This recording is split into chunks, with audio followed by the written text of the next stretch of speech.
inside the Jordanian Archaeological Museum.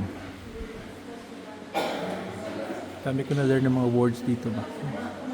Madapa, mosaic.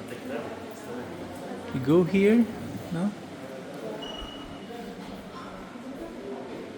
It starts with yung bones of prehistoric animals. Then stone ages, 10,000 years, no? Ito na, Neolithic age. Mga farm or stone implements. Then you have the Chalcolithic age. First time mo narinig yan, ha? Yung mga potteries niya. What are this one? Mga knives. Pottery is the most common artifact found from this period. No? Yung Chalcolithic. Yan pala yun. Pottery. Then, let's go quickly. Early Bronze Age. Nandiyan na. No? Then, Middle Bronze Age. Okay. Middle Bronze. Late Bronze Age. Nandiyan yung mga always yung pottery is really the indicator of yung what age. Ha? Look at that. Oo nga, ano to? Where they have written Sa stones? description. Casting stone? Ito kaya pala yung Ten Commandments. Sinulat sa stone? Oo nga, di ba? Casting stone. What is this area?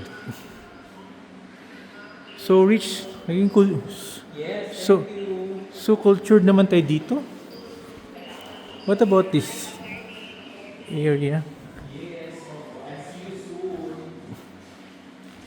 Then, cultured masyado tayo dito ba?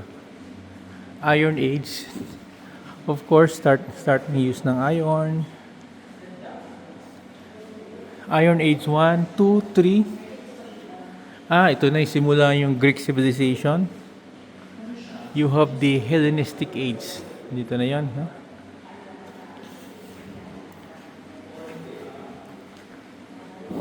Then, ito na, Roman Age. I'm sure, pumasok na dito sa...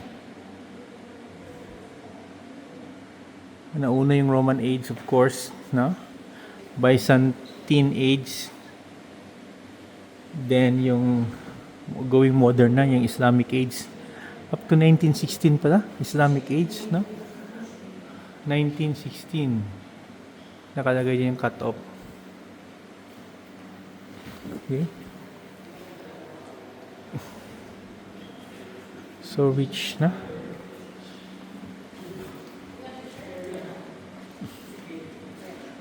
Alam niyo ba kailan nag-end yung Islamic Age?